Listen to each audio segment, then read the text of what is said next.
जय हिंद साथियों, welcome to my YouTube channel. Bihar police नई भर्ती 2023 के जितने भी अभ्यर्थी तैयारी कर रहे हैं उन सभी के लिए ये क्लास बहुत ही महत्वपूर्ण है। आप सभी जानते हैं कि 21,391 पदों पर बिहार पुलिस की भर्ती आएगी और बिहार मद्य निषेध का भी का एग्ज़ाम है और बिहार दरोगा का भी वैकेंसी निकल गई है। तो आप सभी के लिए बहुत बड़ी अपॉर्चुनिटी है। अगर आप पढ़ाई करते हैं तो इस बार आपका सिलेक्शन ज़रूर हो जाएगा।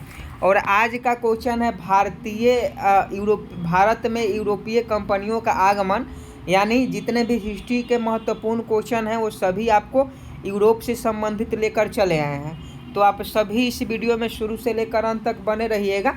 वीडियो देखने के बाद आपका सारा क्वेश्चन जो है वह क्लियर हो जाएगा। देखिए, आज का पहला क्वेश्चन है कि भारत में यूरोपीय कंपनी के आगमन का क्रम क्या है। मतलब भारत में यूरोपीय कंपनी सबसे पहले कौन आई, उसके बाद कौन आई, उसके बाद कौन आई, आपको यही बताना है। तो चलिए हम देखते हैं। सबसे पहले हम लोग बात करें तो सबसे पहले आपका पुर्तगाल कंपनी भारत में आई थी, तो 1 नंबर ए हो जाएगा।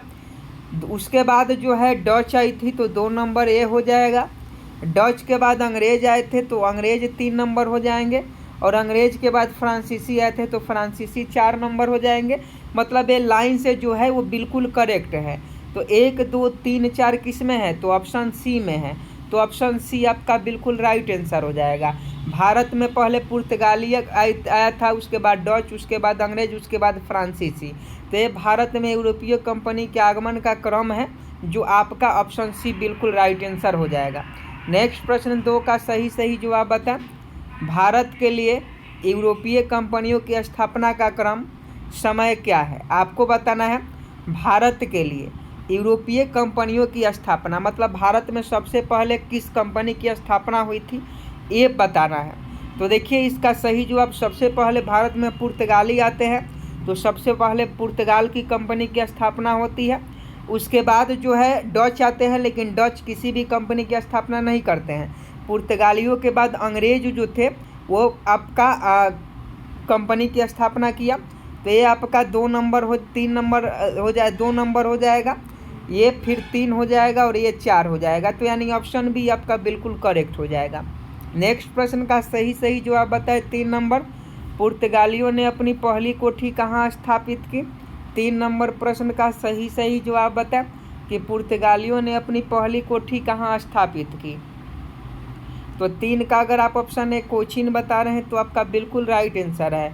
पुर्तगालियों ने अपनी पहली कोठी कहाँ स्थापित की, तो कोचीन में स्थापित की। तो 3 का अगर आप ऑप्शन ए बता रहे हैं तो आपका बिल्कुल करेक्ट हो जाएगा। 4 नंबर क्वेश्चन देख लीजिए। सूरत में पुर्तगालियों को व्यापारी कोठी बनाने का अनुमोदन कब प्राप्त हुआ। ये सभी क्वेश्चन बहुत इंपॉर्टेंट है बिहार पुलिस, बिहार मद्य निषेध और बिहार दरोगा के लिए।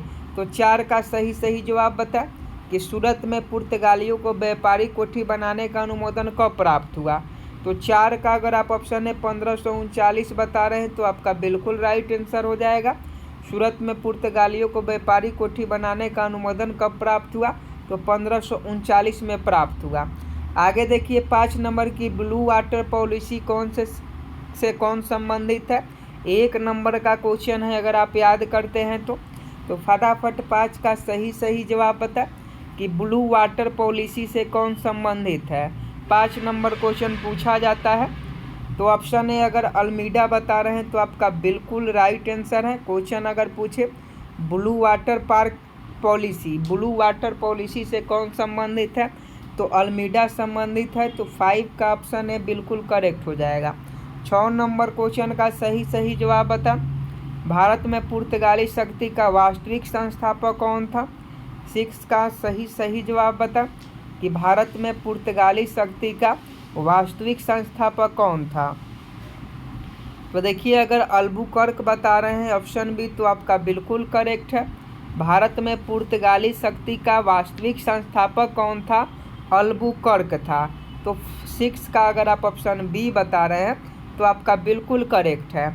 आगे देखिए, 7 नंबर कि गोवा को पुर्तगालियों की राजधानी के रूप में किसने बनाया।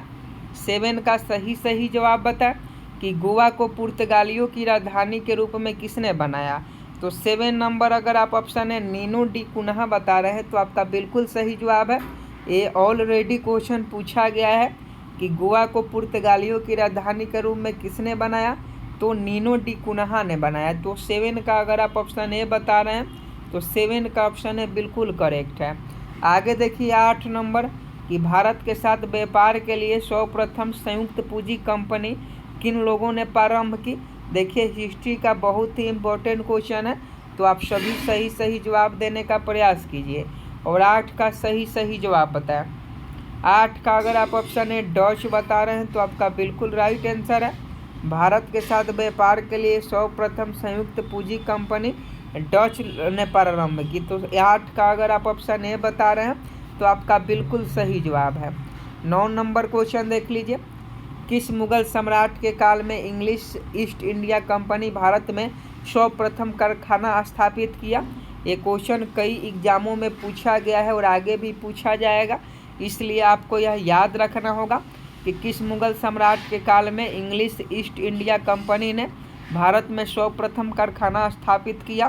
तो ये आपका जहांगीर हो जाएगा। जहांगीर। 9 का अगर आप ऑप्शन सी बता रहे हैं तो आपका बिल्कुल करेक्ट हो जाएगा। आगे देखिए 10 नंबर कि डेनिश कंपनी ने अपनी पहली फैक्ट्री कहाँ बनाई थी। डेनिश कंपनी ने अपनी पहली फैक्ट्री कहाँ बनाई थी।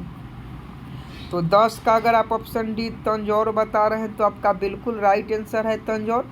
और आपको बता दें कि डेली शाम को अब क्लास होगा इस चैनल पर, तो डेली शाम के 6 बजे आप लोग जरूर इस क्लास से जुड़ जाइएगा। आगे देखिए 11 नंबर कि वांडीवास का युद्ध किस कर्नाटक युद्ध के समय लड़ा गया। 11 का सही जवाब बता। वांडीवास का युद्ध किस कर्नाटक युद्ध के समय लड़ा गया, तो आपका तृतीय है। तृतीय वांडीवास का युद्ध जो है तृतीय कर्नाटक युद्ध के समय लड़ा गया था, याद रखिएगा। अगर आप ऑप्शन सी बता रहे हैं तो आपका बिल्कुल सही जवाब है। अगला प्रश्न 12 का सही जवाब बता। ब्रिटिश ईस्ट इंडिया कंपनी ने बम्बई किससे प्राप्त किया था। 12 का सही जवाब बता। ब्रिटिश ईस्ट इंडिया कंपनी ने बम्बई किससे प्राप्त किया था। 12 का सही जवाब बताएं। 12 का अगर आप ऑप्शन डी पुर्तगाली बता रहे हैं तो आपका बिल्कुल राइट आंसर है। ब्रिटिश ईस्ट इंडिया कंपनी ने बम्बई किससे प्राप्त किया था, तो पुर्तगाली से प्राप्त किया था। आगे देखिए आपको मिलान करना है, तो मिलान करना है तो कैसे कीजिएगा मिलान। तो देखिए मिलान करने के लिए सबसे पहले देख लीजिए सूची 1 और सूची 2। तो सूची 1 में है प्रथम कर्नाटक युद्ध। तो देखिए प्रथम कर्नाटक युद्ध कहाँ हुआ था, तो इस बात का ध्यान में रखिएगा। अगर यहाँ ऑप्शन भी देख लीजिए, अगर प्रथम कर्नाटक युद्ध की बात की जाए तो ये आपका प्रथम कर्नाटक युद्ध की समाप्ति कब हुई थी, यही आपको बताना है। तो देखिए यह 4 हो जाएगा। एल सापल की संधि से प्रथम कर्नाटक युद्ध की अंत हो गया, तो ये आपका 1 नंबर का हो जाएगा। प्रथम कर्नाटक युद्ध का अंत क्यों हुआ, तो ला सापल की संधि से अंत हुआ। अब तृतीय कर्नाटक युद्ध देख लीजिए, तो तृतीय कर्नाटक युद्ध का अंत पेरिस की संधि से हुआ। सभी लोग जानते हैं कि तृतीय कर्नाटक युद्ध की अंत किससे हुआ, पेरिस की संधि से। द्वितीय कर्नाटक युद्ध का युद्ध की बात करें तो ये आपका अनिर्णायक युद्ध था। इसका द्वितीय कर्नाटक युद्ध यह अनिर्णायक युद्ध था। तो 3 से मिलान कीजिए, जो बचा उसको 2 से मिलान कीजिए। प्रथम मैसूर युद्ध में ब्रिटिश की हार हुई थी। तो देख लीजिए इसका सही जवाब सी हो जाएगा। 1 का 4, 2 का 1, 3 का 3 और 4 का 2 हो जाएगा। तो ये आपका बिल्कुल राइट आंसर है। आगे देखिए 14 नंबर की पुर्तगालियों के भारत आगमन से भारत में निम्न में से किसकी शुरुआत नहीं हुई। फटाफट सही जवाब बता। तो देखिए 14 का अगर आप ऑप्शन बी ऑटोमोबाइल बता रहे हैं तो आपका बिल्कुल राइट आंसर है। पुर्तगालियों के भारत आगमन से तंबाकू की खेती शुरू हो गई, जहाज निर्माण शुरू हो गया, प्रिंटिंग प्रेस शुरू हुआ गया, लेकिन ऑटोमोबाइल जो है शुरू नहीं हुआ था। 15 का सही जवाब बताए कि डचों द्वारा भारत से निम्न में से किसका निर्यात नहीं होता था। 15 का सही जवाब बता कि डचों द्वारा भारत से निम्न में किसका निर्यात नहीं होता था। तो आपका चीनी डचों के द्वारा चीनी का भारत से निर्यात जो था वो नहीं होता था। नील होता था, सोरा होता था, सूती वस्त्र होता था, लेकिन चीनी नहीं होता था। नेक्स्ट प्रश्न का सही जवाब बताए। 15 का हो गया। अब 16 नंबर प्रश्न का सही जवाब बता कि ईस्ट इंडिया कंपनी की प्रथम फैक्ट्री कहाँ स्थापित की गई। क्वेश्चन बहुत ज़्यादा इम्पोर्टेंट है, बार बार पूछता है कि ईस्ट इंडिया कंपनी की प्रथम फैक्ट्री स्थापित कहाँ हुई थी। तो 16 का अगर आप ऑप्शन डी सूरत बता रहे हैं तो आपका बिल्कुल राइट आंसर है। ईस्ट इंडिया कंपनी की प्रथम फैक्ट्री सूरत में स्थापित हुई थी। 17 का सही जवाब बता, पुर्तगालियों के द्वारा भारत नहीं लाया गया था। 17 का सही जवाब बता कि पुर्तगालियों के द्वारा भारत क्या नहीं लाया गया था। तो ये आपका सेब हो जाएगा। अनारस लाया गया था, मूंगफली लाया गया था, पपीता लाया गया था, लेकिन सेब पुर्तगालियों के द्वारा भारत में नहीं लाया गया था। आगे देखिए 18 नंबर कि निम्नलिखित यूरोपियों में से कौन सा एक स्वतंत्रता पूर्व भारत में व्यापारी के रूप में सबसे अंत में आए। तो 18 का सही जवाब बता। तो 18 का अगर आप ऑप्शन सी फ्रांसीसी बता रहे हैं तो बिल्कुल राइट आंसर है। 19 नंबर क्वेश्चन देख लीजिए कि भारत में फ्रांसीसी कंपनी का संस्थापक माना जाता है। तो भारत में फ्रांसीसी कंपनी का संस्थापक जो था वह कलबर्ट माना जाता था। तो 19 का ऑप्शन है सही जवाब हो जाएगा। आगे देखिए 20 नंबर की सुनहरा फरमान कब प्राप्त हुआ, कतई जहर प्रश्न है, फटाफट बताइए कि सुनहरा फरमान कब प्राप्त हुआ। तो ये 1632 में हुआ।